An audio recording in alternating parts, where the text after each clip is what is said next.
आप सभी को जय मसीह की हमारे YouTube चैनल में आप सभी का स्वागत है। आज हम जानेंगे आनंद का सुसमाचार या आनंद का सुसमाचार क्या है।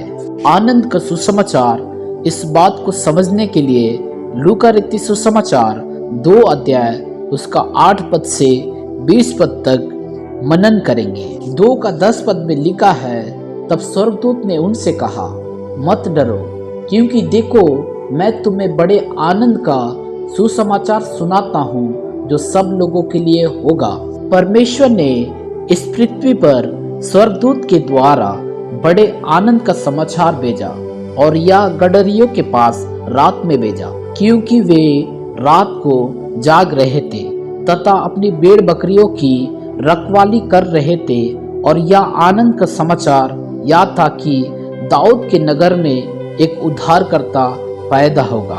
उद्धारकर्ता का मतलब है पापों को माफ करने वाला। लूका रचित सुसमाचार 1 अध्याय उसके 77 पद में लिखा है कि उसके लोगों को उद्धार का ज्ञान दे जो उनके पापों की क्षमा से प्राप्त होता है।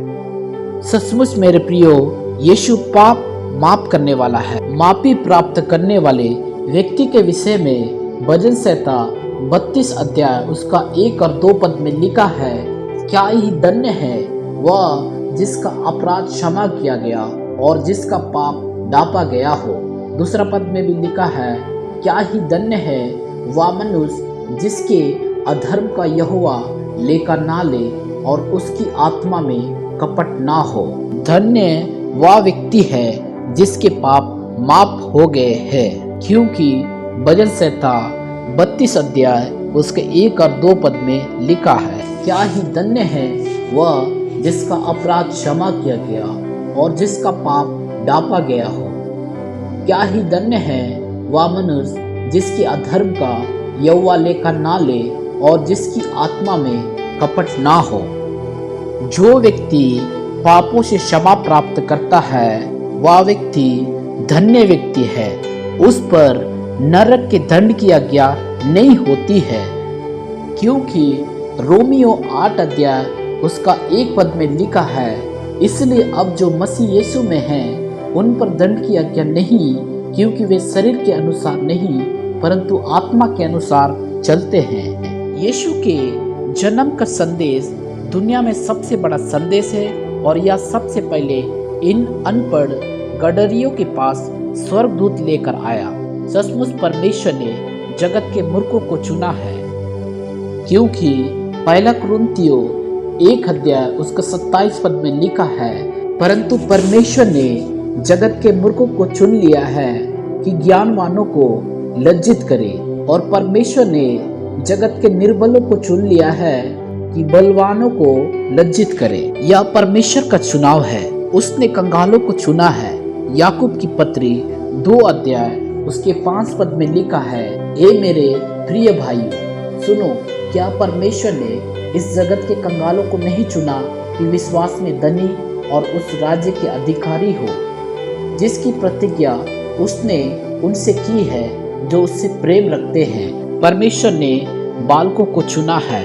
मत्ती रचित सुसमाचार 18 का 3 पद में, लूका रचित सुसमाचार 10 अध्याय उसका 21 पद में, मरकुस रचित सुसमाचार 10 अध्याय उसके 14 पद में बच्चों के विषय में वहाँ लिखा है। परमेश्वर ने सोचा कि यूसुफ और मरियम के पास किसी को भेजा जाए। सब तो रात में सो रहे हैं, कौन जाएगा? इसलिए उसने स्वर्गदूत को इन गडरियों के पास भेजा, क्योंकि यह जाग रहे थे। परमेश्वर को जागते हुए लोग चाहिए। एफिसियों 5 अध्याय उसका 14 पद में लिखा है, इस कारण वह कहता है, ए सोने वाले जाग और मुर्दों में से जी उठ, तो मसीह की ज्योति तुझ पर चमकेगी। चाहे वह मूर्ख हो या बुद्धिमान, गडरियों को स्वर्गदूत ने कहा कि इस उद्धारकर्ता को तुम एक कपड़े में लिपटा और चरनी में पड़ा हुआ पाओगे। इसके बाद बहुत सारे स्वर्गदूत इन गडरियों के साथ परमेश्वर की स्तुति करने लगे। वह कहते थे कि आकाश में परमेश्वर की महिमा और पृथ्वी पर उन मनुष्यों में जिनसे वह प्रसन्न है शांति हो। सचमुच परमेश्वर जिससे खुश है उसके पास शांति है। परमेश्वर उससे खुश होता है जो प्रार्थना करते हैं, क्योंकि लूका रचित सुसमाचार उसका 3 अध्याय उसका 21 और 22 पद में लिखा है, जब सब लोगों ने बपतिस्मा लिया और यीशु भी बपतिस्मा लेकर प्रार्थना कर रहा था तो आकाश खुल गया और पवित्र आत्मा शारीरिक रूप में कबूतर की नाई उस पर उतरा और यह आकाशवाणी हुई कि तू मेरा प्रिय पुत्र है, मैं तुझसे प्रसन्न हूँ। प्रार्थना करना है तो परमेश्वर से बातें करना है। आप कितनी देर तक उससे बातें करते हैं, यह एक बड़ा सवाल है। इस दुनिया के लोगों से बातें करने में कोई फायदा नहीं है। एक दिन सब आपका साथ छोड़ देंगे, केवल परमेश्वर ही अंत तक हमारे साथ रहेगा। स्वर्गदूत तो चले गए, इसके बाद गडरियों ने तुरंत फैसला किया कि हम सब तुरंत बैतलहम जाकर यीशु को देखेंगे, और यह सब चल पड़े। उन्होंने यह नहीं सोचा कि इस रात के समय कौन हमारी भेड़ बकरियों की रखवाली करेगा, क्योंकि उनको मालूम था कि यह आज्ञा हमें परमेश्वर ने दी है, और जब हम यीशु से मिलने को जाएंगे तो वह ही हमारे जानवरों की हिफाजत करेगा। और उन सभी ने यीशु को देखा और उसकी महिमा और स्तुति करते हुए लौट गए। आज हमको भी इन मूर्ख अनपढ़ गडरियों से सीखना है। हमको भी अपना सब कुछ छोड़कर यीशु से मिलना जरूरी है, क्योंकि लूका रचित सुसमाचार 14 अध्याय उसका 33 पद में लिखा है, इसी रीति से तुम में से जो कोई अपना सब कुछ त्याग ना दे तो वह मेरा चेला नहीं हो सकता।